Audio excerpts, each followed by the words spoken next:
Hello friends, welcome to study stage. तो इससे पिछली वीडियो में हमने विलोपन विधि से समीकरण को हल करना सीखा था और इस वीडियो में हम लोग प्रतिस्थापन विधि से समीकरण को हल करना सीखेंगे। बहुत ही आसान तरीके और बहुत ही अच्छे तरीके से हम आपको बताएंगे जिससे कि आपको प्रतिस्थापन विधि से समीकरण हल करना आ जाए। तो हमने यहाँ पे दो समीकरण लिया है, 2x + y = 5, ये हमारा पहला समीकरण हो जाएगा। और दूसरा इक्वेशन हमारा क्या है, 3x + 2y = 8, ये हमारा दूसरा इक्वेशन हो जाएगा। प्रतिस्थापन विधि क्या होता है, पहले इसको समझिए। प्रतिस्थापन कहने का मतलब है कि किसी एक वेरिएबल को, यहाँ पे दो वेरिएबल है, एक्स और वाई वाला वेरिएबल है, तो किसी एक वेरिएबल को निकाल करके दूसरे इक्वेशन में प्रतिस्थापित करना है। मतलब इसका वैल्यू निकाल करके इसमें रखना है या फिर इसका वैल्यू निकाल करके इसमें रखना है। प्रतिस्थापित मतलब एक का वैल्यू उठा करके दूसरे में स्थापित करना यानी रखना है, वही प्रतिस्थापन विधि कहलाता है। जैसे कि अगर हम इस 2x का में से x का वैल्यू निकालते हैं, इसको सॉल्व करके, इक्वेशन 1 को सॉल्व करके, तो हमें इस x का वैल्यू समीकरण 2 में प्रतिस्थापित करना होगा। या फिर y का वैल्यू यहां से निकालते हैं समीकरण 1 की मदद से, तो इस y का वैल्यू हमें समीकरण 2 में y की जगह पे प्रतिस्थापित करना होगा, रखना होगा। तो देखिए कैसे, चलिए हम समीकरण 1 को ही लेके चलते हैं। तो यहाँ पे हम लिखेंगे समीकरण 1 से, क्योंकि समीकरण 1 से हम बना रहे हैं, तो समीकरण 1 को लेते हैं। पहले समीकरण को लिखते हैं, 2x + y = 5। तो इसमें से हम किसी का भी वैल्यू यहाँ पे निकाल सकते हैं, x का या फिर y का। तो चलिए यहाँ पे हम x का वैल्यू निकालते हैं। तो 2x = इस y को हम उधर भेज देंगे क्योंकि हम x का वैल्यू यहाँ पे निकाल रहे हैं। तो 5 तो अपने जगह पे, y को उधर भेज देंगे प्लस में, तो यहाँ पे हो जाएगा माइनस में। ठीक, तो x का वैल्यू निकालने के लिए x को अकेला रखेंगे, x = 5 - y, और ये गुना में है तो बराबर को उधर जाएगा तो भाग में आ जाएगा। यानी हमारा जो यहाँ पे x का वैल्यू निकल के आया वो कितना आया, तो 5 - y/2। तो यही हमें x का वैल्यू यहाँ पे हमें निकाल करके अब समीकरण 2 में हम x की जगह पे प्रतिस्थापित कर देंगे। यानी इस x की जगह पे हम इसका वैल्यू ये लिखेंगे 5 - y/2, यही हमें लिखना है x की जगह पे। यही प्रतिस्थापन विधि कहलाता है। तो चलिए अब हम समीकरण 2 में x का वैल्यू प्रतिस्थापित करेंगे। तो इसे हम लिखने के लिए कैसे लिखेंगे, कि समीकरण 2 में x का मान प्रतिस्थापित करने पर,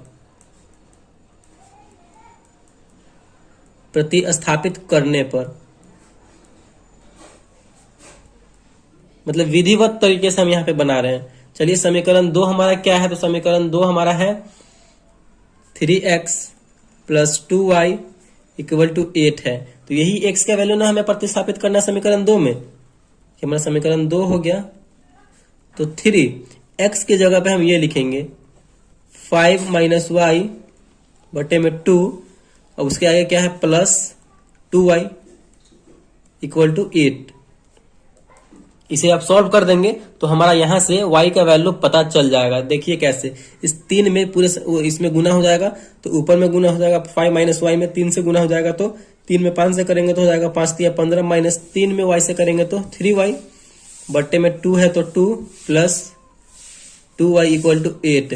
देखिए 2y के नीचे कुछ नहीं है तो हम 1 दे सकते हैं, बिल्कुल 1 दे सकते हैं। 2 और 1 का यहाँ पे हम एलसीएम निकाल लेंगे। यहाँ पे 2 और 1 का एलसीएम हो जाएगा हमारा 2।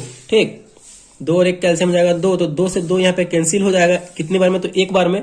तो पूरे ऊपर वाले में 1 से गुना हो जाएगा, तो कितना हो जाएगा, बिल्कुल वही 15 - 3y प्लस 2 × 2, तो 2 में 2 से फिर यहाँ पे गुना हो जाएगा, तो 2 दूना 4y = 8। यहाँ पे अब सॉल्व कीजिए इसको। देखिए यहाँ पे ये नंबर वाले को नंबर वाले के साथ रखेंगे, तो नंबर वाला यहाँ पे 2 है, बटे में है, बराबर को उधर जाएगा तो क्या आ जाएगा, गुना में हो जाएगा, क्योंकि भाग में है, बराबर को उधर जाएगा तो गुना में हम लिख देंगे।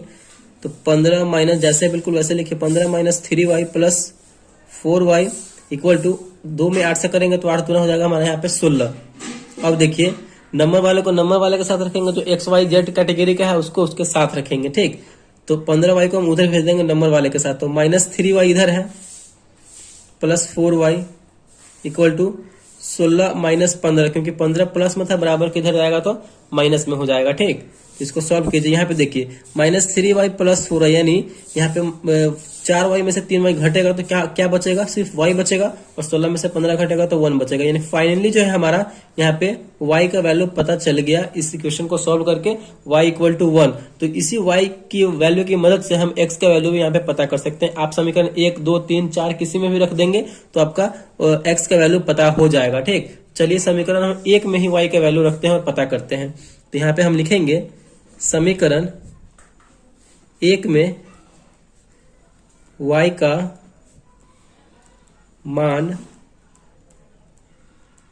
रखने पर, तो समीकरण हमारा 1 क्या था, 2x + y = 5 था, तो y की जगह पे 1 लिखेंगे।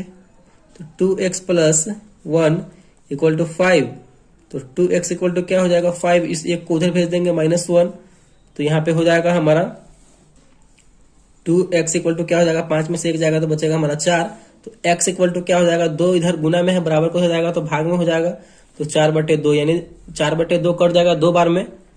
तो x का वैल्यू यहाँ पे हमें पता चल गया कितना आ गया, तो 2। फाइनली जो है हमारा इस क्वेश्चन को सॉल्व करने के बाद हमारा जो है x का वैल्यू आया 2 और y का वैल्यू आया 1।